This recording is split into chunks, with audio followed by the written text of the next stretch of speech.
Two epidemics separated by 9 decades converge and touch. I refer to the spreading epidemic of polio in Syria in 2014 and the pandemic of dengue fever which struck Greece in 1928. In both cases, the squalid conditions and health effects meet the definition of a human disaster. The death rate in 1928 was 6%, while 80% of the population suffered from breakback fever or dengue and lived in an environment of endemic malaria and infectious diseases. Greece was believed to be a threat to Europe, where conditions were said to be worse than in Brazil. Today, Greece is burdened with the effects of climate change, the growing presence and mobility of immigrants, and a potentially new threat by recent cases of dengue in Europe, while facing a disaster to health as a result of austerity measures, which is unfolding with uncertain dynamics. Conditions detrimental to health are emergent. Helpful to the resurgence of eradicated diseases such as malaria, rabies, and tuberculosis.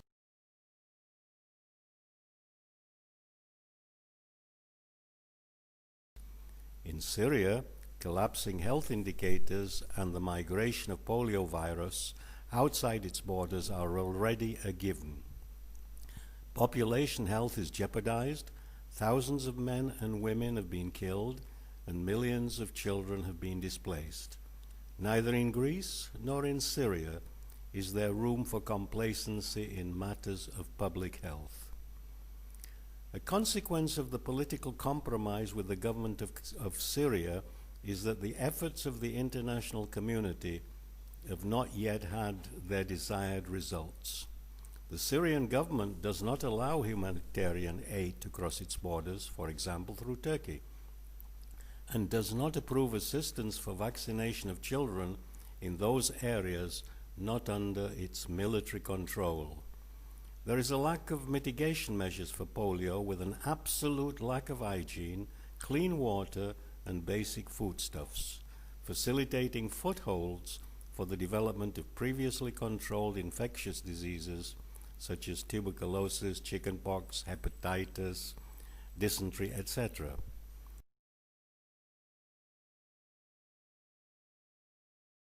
In the general region, there are nuclear arsenals and several foci of political instability, one being in the Ukraine, where at any moment the health of populations can be threatened.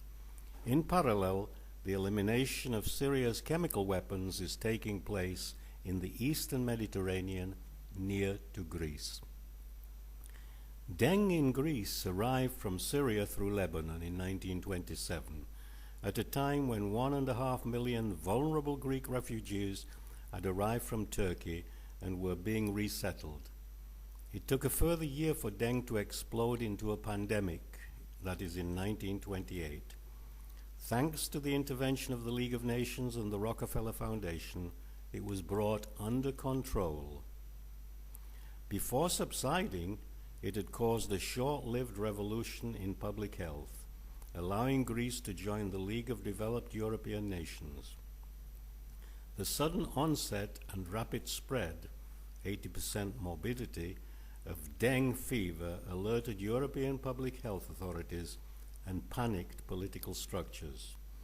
The landmark creation of the Athens School of Public Health in 1929 facilitated the eradication of endemic malaria, while support from the Rockefeller Foundation enabled Greek and Syrian public health experts to pursue training in the USA in the 1930s and in the 1940s, respectively. What should now be done? The answer must not be restricted to either Greece or Syria, but it should be truly global. The intervention should be catalytic universally for the renewal of public health. Greece should, and immediately, start with a policy for public health, a strengthening of all public health structures, and the removal of all political and legal obstacles to the functioning of its historic School of Public Health. Syria, to solve its problems, and not only in public health, is in need of considerable aid from the European Union.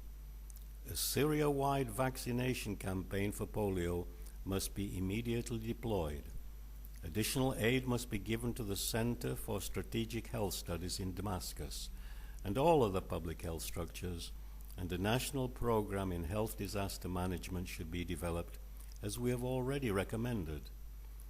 What should be done now must include a partnership between public health and disaster health management through health security and international health diplomacy, and it should have universal application.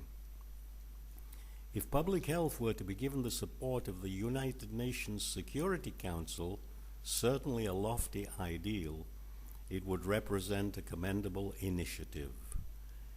It will send out clear messages in all directions to reinforce universal notions set out in the concepts of a peace culture and a society for all ages of UNESCO, within the Health for All strategy of the World Health Organization, and in the principles of human security of the UNDP, that is, freedom from want and freedom from fear. What better way to promote human development than through the concept of health, implicit in the Millennium Development Goals? Placing the health of the public under the Security Council can serve to fulfill the vision of the United Nations.